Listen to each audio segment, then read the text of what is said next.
இப்போதும் இனி எப்போதும் வழிபட மாட்டேன். மற்றவர்கள் கூறுகிறார்கள், இந்த அத்தியாயத்தில் 2வது மற்றும் 4வது வசனங்களுக்கான விளக்கம் என்னவென்றால், நீங்கள் வழிபடுபவற்றை தற்போதும் நான் வழிபட மாட்டேன், என் ஆயுளில் எஞ்சிய நாட்களிலும் அதற்கு இணங்க மாட்டேன் என்பதுதான். அவ்வாறே 3வது மற்றும் 5வது வசனங்களுக்கான விளக்கம், நான் வழிபடுபவனை தற்போதும் நீங்கள் வழிபட மாட்டீர்கள், உங்கள் ஆயுளில் எஞ்சிய நாட்களிலும் அவனுக்கு இணங்க மாட்டீர்கள் என்பதுதான். இவர்கள் குறித்தே அல்லாஹ் பின்வருமாறு கூறுகின்றான்: நபியே, உம்முடைய இறைவனிடமிருந்து உமக்கு அருளப்பெற்ற வேதமானது நிச்சயமாக அவர்களில் பெரும்பாலோருக்கு எல்லை மீறலையும் இறை மறுப்பையுமே அதிகமாக்குகிறது, முந்தியதை உறுதிப்படுத்துகிறது. அரபியரில் சிலர் இது உறுதிப்படுத்தக்கூடிய வகையை சேர்ந்ததாகும் என்று கூறுகின்றனர். அதாவது 4வது வசனம் 2வது வசனத்தையும் 5வது வசனம் 3வது வசனத்தையும் உறுதிப்படுத்தக்கூடியவை ஆகும்.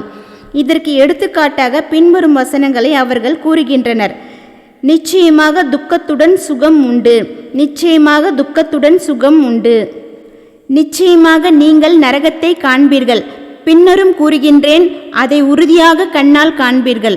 ஆக இதுவரை 3 கருத்துக்கள் இவ்வசனங்கள் தொடர்பாக எடுத்துரைக்கப்பட்டுள்ளன. முதலாவது நாம் ஆரம்பமாக கூறிய கருத்தாகும்.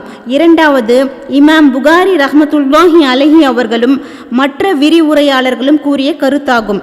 அதாவது, நீங்கள் வழிபடுபவற்றை கடந்த காலத்திலும் சரி இப்பொழுதும் சரி நான் வழிபட்டதில்லை, இனிமேலும் அவற்றை நான் வழிபட மாட்டேன். அவ்வாறே நான் வழிபடுபவனை கடந்த காலத்திலும் சரி இப்போதும் சரி நீங்கள் வழிபட்டதில்லை, இனிமேலும் அவனை நீங்கள் வழிபட மாட்டீர்கள். 3வது, இது வெறுமனே உறுதிப்படுத்தக்கூடியதாகும். அதாவது 4வது மற்றும் 5வது வசனங்கள் முறையே 2வது மற்றும் 3வது வசனங்களை உறுதிப்படுத்தக்கூடியவை ஆகும். செயலிலும் கொள்கையிலும் மறுக்கிறேன். அடுத்த 4வது ஒரு கருத்தும் இங்கு உண்டு.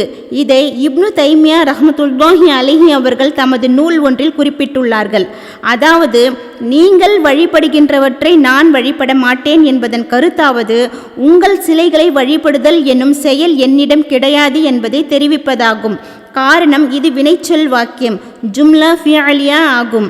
நீங்கள் வழிபட்டதை நான் வழிபடுகின்றவன் அல்லன் எனும் வசனம் அச்செயலை கொள்கை அளவில் அடியோடு ஏற்கவும் மாட்டேன் என்ற கருத்தை தரும். காரணம், பெயர்ச்சொல் வாக்கியத்தில் வரும் எதிர்மறை மிகவும் வலுவானதாகும். செயலையும் மறுத்து அது ஏற்கத்தக்கது என்பதையும் மறுப்பது போல் ஆகிவிட்டது. ஆகவே இதன் பொருளானது, சிலை வழிபாடு என்னும் செயல் என்னால் நிகழவும் இல்லை, மார்க்க அடிப்படையில் அது நிகழவும் வாய்ப்பில்லை என்பதுதான். இதுவும் அருமையான கருத்துதான், அல்லாஹ்வே நன்கறிந்தவன். இறை மறுப்பு ஒரே மதம்தான். இமாம் அபு அப்துல்லா அஷ்-ஷாஃபி ரஹ்மத்துல்லாஹி அலைஹி உள்ளிட்டோர், உங்கள் மார்க்கம் உங்களுக்கு, என் மார்க்கம் எனக்கு என்னும் இந்த திருவசனத்தை சான்றாக கொண்டு, இறை மறுப்பு என்பதில் எத்தனை பிரிவுகள் இருந்தாலும் அவை எல்லாம் ஒரே மதம்தான். எனவே யூதர்களுக்கும் கிறிஸ்தவர்களுக்கும் இடையே இரத்த உறவோ அல்லது வாரிசாவதற்கான வேறு ஏதேனும் காரணமோ இருந்தால் அவர்களில் ஒருவர் இன்னொருவருக்கு வாரிசாகலாம். அதாவது யூதர்கள் கிறிஸ்தவர்களுக்கும் கிறிஸ்தவர்கள் யூதர்களுக்கும் வாரிசாவார் என்று கூறுகின்றனர். காரணம், இஸ்லாத்தை தவிர உள்ள மற்ற சமயங்கள் யாவும் அசத்தியம் என்பதில் ஒன்றுதான். ஆனால் அஹ்மத் பின் ஹம்பல் ரஹ்மத்துல்லாஹி அலைஹி உள்ளிட்டோர், கிறிஸ்தவர்கள் யூதர்களுக்கோ யூதர்கள் கிறிஸ்தவர்களுக்கோ வாரிசாக முடியாது என்று கூறுகின்றனர். பின்வரும் ஹதீஸே இதற்கு காரணமாகும்.